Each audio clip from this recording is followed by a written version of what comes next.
To turn on the unit, slide the red on/off switch to the on position. The numbers should appear in each viewing window. There are two buttons on the face of the dynamometer. The red button is the reset button and is used to clear the previous values from the viewing windows. When resetting the dynamometer values, make sure there is no pressure on the dynamometer so that the reset goes back to true zero. The orange button is the threshold button and is used to control the amount of force required for the dynamometer to begin recording.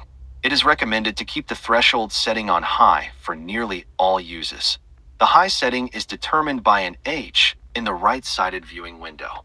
It is recommended to use the low setting for finger and toe tests only. General use. Step 1. Select the appropriate pad to screw into the dynamometer based on the shape of the surface you are testing.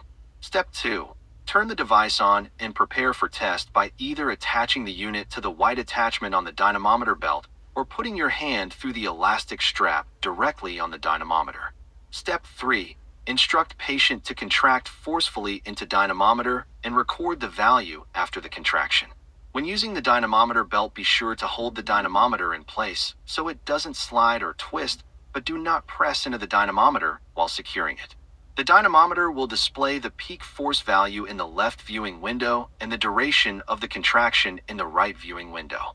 Step 4. Repeat test per specific testing instructions. You can use the reset button between tests, but the dynamometer is designed to automatically clear previous results when it senses a new contraction. Other functions. Changing force measurement. The unit measures in pounds, newtons, and kilograms of force.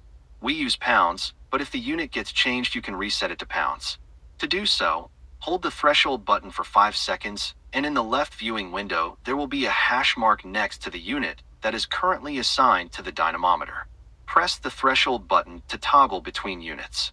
Once the correct unit is selected, then press the reset button, which will save the setting and put the device back in test mode. Battery check. To check the battery level, press and hold the threshold button. Then while holding it, click the reset button, then continue to hold the threshold button for another 5 seconds. A P will appear in the left viewing window and the battery level will appear in the right viewing window. Use the reset button to return to test mode. The dynamometer settings consider strength tests to be valid when there are two tests within 10% of each other. A difference of more than 10% between two tests is considered invalid. The therapist should repeat testing until at least two values are within 10% of each other, then record the highest of the two valid test values.